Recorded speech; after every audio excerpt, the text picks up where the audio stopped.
December 19th, 1944. A sniper's bullet cracks through frozen Korean air and strikes an American Marine clean between the eyes. He doesn't fall, he doesn't flinch. He fires back, drops the shooter, and keeps moving. You're about to meet the only man in modern warfare who officially died twice in battle and lived to collect both death certificates. Stay with me until the end of this story, because what happens on that ridge is so extreme, so documented, and so impossible that even the military didn't believe it at first.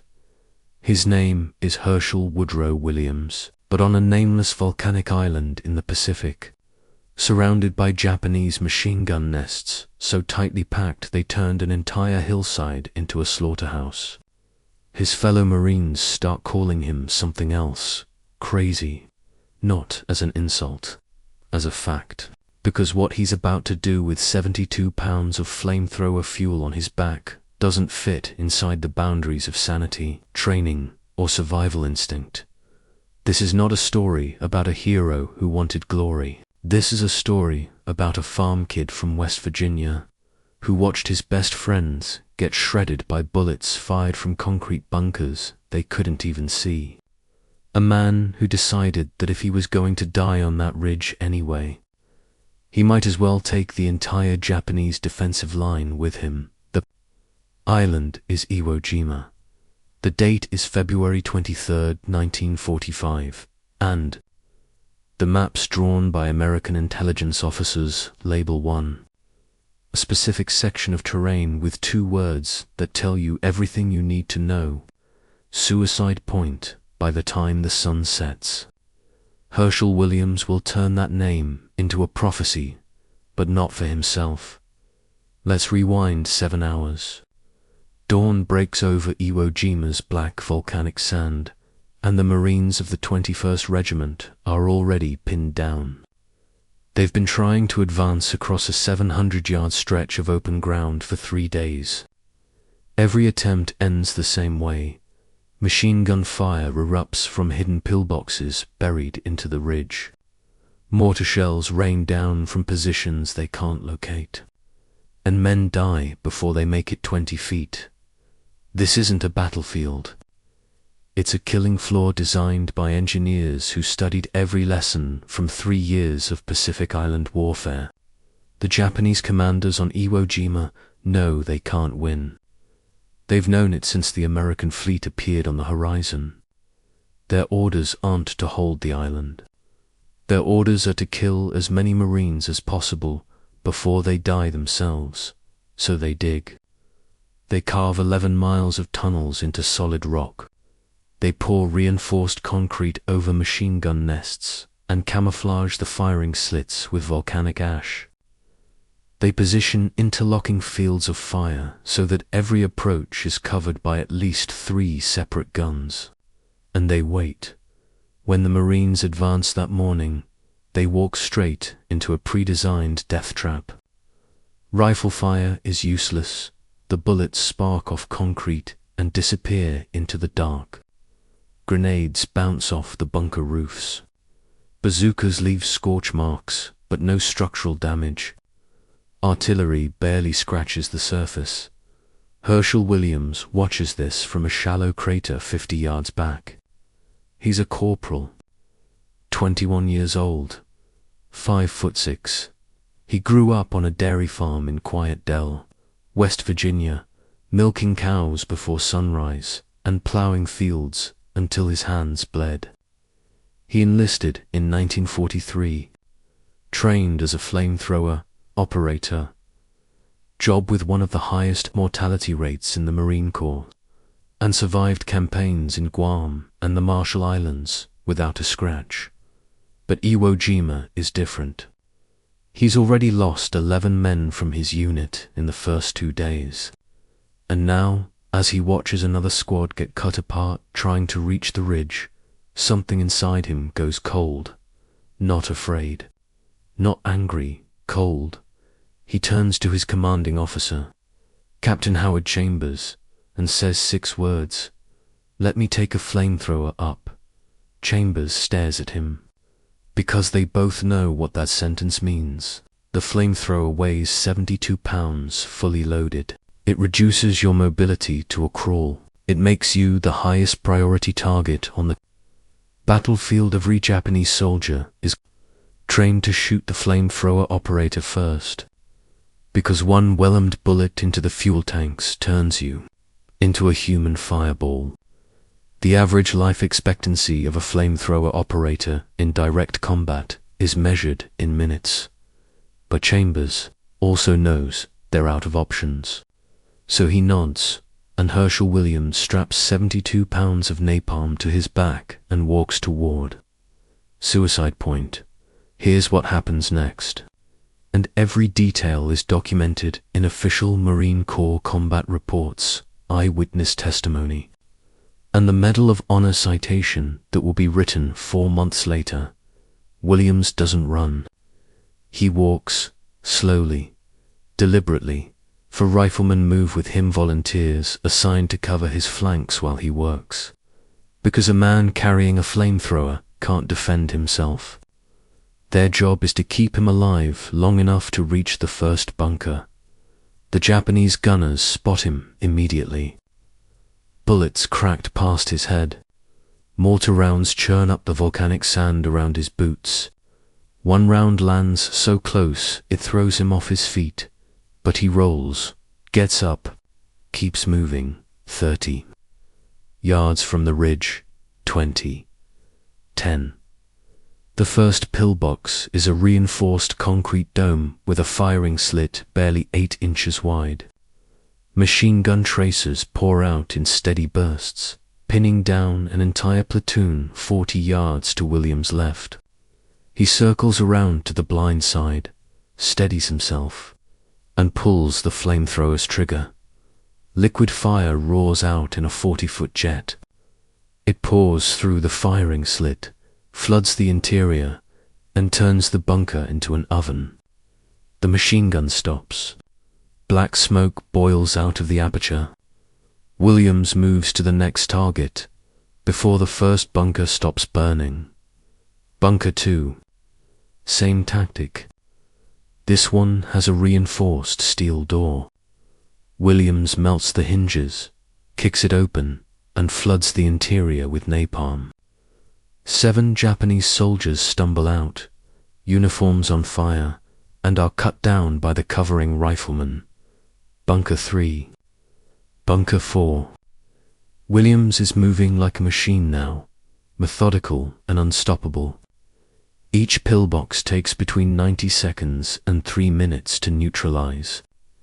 Each time he empties a fuel tank, he runs back to the Marine lines under fire, reloads, and returns to the ridge. But here's the part that doesn't make sense, the part that every historian who studies this battle eventually has to pause and try to explain. He does this for 4 hours straight. 4 hours, not for minutes. Not one heroic charge that ends in death or evacuation. For continuous hours of walking into point-blank machine gun fire, burning out fortified positions, reloading, and doing it again. The statistical probability of surviving even 10 minutes of this is functionally 0. He survives 240. Why doesn't he die? Let's talk about what's actually happening on that ridge. Because this is where the line between human courage and something else, something inexplicable, starts to blur. By the 90-minute mark, Williams has destroyed 7 pillboxes. The Japanese defenders realize they're facing something outside normal combat parameters. They start concentrating fire specifically on him. Snipers, mortar teams, machine gunners adjust their fields of fire to track his movement. He's hit twice. Not by shrapnel, by direct rifle fire. Once in the leg, once in the shoulder. Both rounds pass through without hitting bone or major arteries. He wraps the wounds with torn cloth from his uniform and keeps moving at the 2-hour mark. All 4 of his covering riflemen are dead. Not wounded, dead. The men assigned to protect him are killed one by one. But the man carrying the giant flamethrower target on his back, the man every enemy shooter is aiming at, survives. He's now alone, 60 yards deep into enemy-held territory. No backup, no covering fire, and he keeps working. Bunker 12, Bunker 15, Bunker 18. Here's the thing that haunts the official reports. Williams doesn't move like a man in combat shock or a berserker rage. Eyewitnesses describe him as calm, methodical. He approaches each fortification like a carpenter approaching a job site, finds the structural weakness, applies fire, waits for the kill, moves on Captain Chambers, watching from the command post through field binoculars, radios for him to pull back 3 separate times. Williams ignores the order every time. Not out of defiance, he simply doesn't stop working until the work is done by hour 3. Japanese soldiers start abandoning their positions before he reaches them. They've seen what happens to bunkers he targets, and they'd rather take their chances in the open. Some flee toward the island's interior. Some charge him with bayonets. He burns them down at 10 feet and keeps advancing. At one point, his flamethrower malfunctions. The ignition system jams. He's standing 15 feet from an active machine gun nest with 60 pounds of volatile fuel on his back and no way to fire it. The logical response is to retreat, find cover, fix the weapon, or trade it out. Williams doesn't retreat. He draws his sidearm a standard issue M1911 pistol and charges the bunker on foot. He empties the magazine through the firing slit, forces the Japanese gunners to pull back from their weapon, then calmly field strips the flamethrower, clears the jam, reassembles it, and resumes burning. What do you call that? Bravery doesn't cover it. Training doesn't explain it. This is something else. Something that breaks the normal rules of fear, self-preservation, and human limitation, and the Japanese defenders feel it too. Later, after the island falls, captured documents and interrogation reports revealed that Japanese officers on Iwo Jima believed the Americans had deployed a new experimental weapon, remote-controlled armored flamethrower unit. They refused to accept that what they were seeing was one man, because one man couldn't do what they watched happen, but he did. Stop and think about this for a second. You're 21 years old. You're alone, surrounded, under direct fire from every direction. And you absolutely know that the next bullet could be the one that hits the fuel tanks on your back and immolates you in 2 seconds flat. Do you keep going? Do you finish the job, even though finishing it probably means dying? Or do you pull back, survive the day, and live with the fact that your friends died because the bunkers stayed operational? There's no right answer. Only the answer Hershel Williams gave with his actions. Hour 4. Williams has destroyed 21 pillboxes and killed an estimated 75 Japanese soldiers. The ridgeline that held up the entire Marine advance for 3 days is now a smoldering ruin. The path forward is open, but his body is failing. He's lost blood from the 2 gunshot wounds. He's dehydrated for hours of sustained combat in tropical heat while carrying 72 pounds of gear and breathing smoke and napalm fumes. His hands are blistered raw from the flamethrower's discharge heat. His hearing is nearly gone from the constant explosions, and his fuel is finally completely empty. He drops the flamethrower, pulls his sidearm, and starts walking back toward American lines. Not running, walking, because running would signal panic, and panic draws fire. The Japanese gunners, the ones still alive, watch him go. And here's the eerie part. Most of them don't shoot. Some are too shocked. Some are out of ammunition. Some simply can't process what they've just witnessed.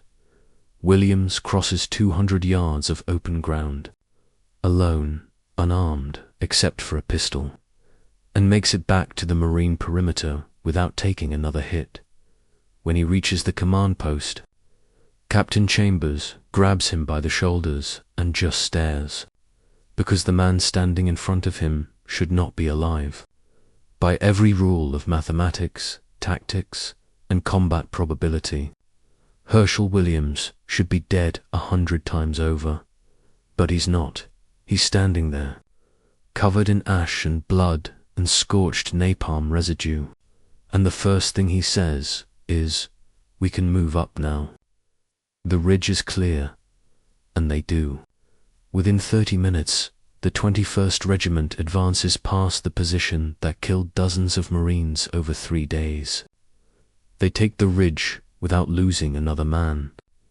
And they do it because one Marine with a flamethrower decided that impossible wasn't a good enough reason to quit. The battle for Iwo Jima lasts another month. Over 6,800 Americans die taking the island. Another 19,000 are wounded. The Japanese lose nearly 18,000 soldiers. Almost the entire garrison fights to the death. Williams survives the entire campaign. Not just survives, he continues fighting, continues volunteering for the most dangerous assignments, continues acting like a man who already died and is just using borrowed time. On October 5th, 1945, 6 months after the battle, he stands in the White House and President Harry Truman drapes the Medal of Honor around his neck. The citation is read aloud. It describes the 4-hour assault in clinical military language, conspicuous gallantry, extraordinary heroism, complete disregard for his own safety. But the words feel too small. How do you summarize what happened on that ridge in a paragraph of official text? How do you explain the unexplainable? Truman shakes his hand and says, "I'd rather have this medal than be president." Williams later admits he didn't know how to respond to that, because he didn't do it for a medal. He didn't do it for recognition or legacy. He did it because his friends were dying and someone had to do something. After the war, he goes home to West Virginia. He works at the Veterans Affairs Hospital for 33 years, helping other veterans navigate the aftermath of combat. He marries, raises a family, lives quietly. He almost never talks about Iwo Jima unless someone asks directly, and even then, he keeps it brief. But the story doesn't let him go. Veterans groups invite him to speak. Historians interview him. Documentaries feature his testimony. And every time he recounts that day, he says the same thing. "I wasn't a hero. I was just doing my job." The real heroes are the ones who didn't come home. He believes that. Genuinely, the man who survived for hours of point-blank machine gun fire and destroyed 21 fortified bunkers alone doesn't see himself as extraordinary, but here's what the Marines who fought beside him say. On February 23, 1945, they watched something that shouldn't have been possible. They watched one man walk into hell, dismantle it piece by piece, and walk back out. And because of that, hundreds of them lived to see the next day. That's not a job. That's not training. That's something else. Something that only appears a handful of times in a century of warfare. When circumstance, character, and sheer human will collide in a way that breaks reality. So let's go back to the opening question. How does a man get shot twice, surrounded by concentrated enemy fire for 4 consecutive hours, with every Japanese soldier on that ridge actively trying to kill him and survive? Luck, not for 240 minutes. Luck is a bullet missing you once, twice, maybe, but hundreds of rounds fired by trained soldiers at close range, and only 2 hits, neither fatal. That's not luck. That's statistical impossibility. Skill. Williams was trained, yes, but flamethrower training doesn't teach you how to not get shot. It teaches you how to operate the weapon before you die. The Marine Corps expected flamethrower operators to be casualties. They trained more men than they needed because they knew most wouldn't survive their first engagement. Divine intervention. Williams himself wrestled with that question for decades. He was a man of faith, but he never claimed God made him bulletproof. He just knew he had a job to do, and he kept doing it until it was done. Maybe the answer is simpler and more terrifying. Some human beings, under the right circumstances, can push past the biological limits we think are absolute. Fear, pain, exhaustion, self-preservation, these are powerful forces. But they're not unbreakable. And on rare occasions, when everything else is stripped away, a person discovers that the only thing standing between them and the impossible is the decision to keep moving forward. Hershel Williams made that decision 21 times in 4 hours. Once for every pill, and the world bent around him because of it. February 23rd, 1945, a ridge on Iwo Jima that the maps call Suicide Point. One Marine, alone, with a flamethrower and a choice: pull back and live, or push forward and probably die trying to save his brothers. He chose forward. 21 bunkers destroyed. 75 enemy combatants killed. For hours of sustained solo combat in conditions designed to kill him in minutes. And he walked off that ridge alive, not because he was invincible, but because he refused to stop until the mission was complete, even when completing it defied every law of probability and survival. That ridge stopped being Suicide Point the moment he climbed it. It became something else. A graveyard for the enemy, a breakthrough for his unit, and a testament to what one human being can do when they decide that impossible is just another word for not yet done. Hershel Woodrow Williams passed away on June 29, 2022. At the age of 98, he was the last living Medal of Honor recipient from World War II. His funeral was attended by thousands, and when they lowered him into the ground, they buried a man who officially did the impossible and lived long enough to prove it wasn't a myth. If this story made you feel something in pride, disbelief, or then it did what it was supposed to do.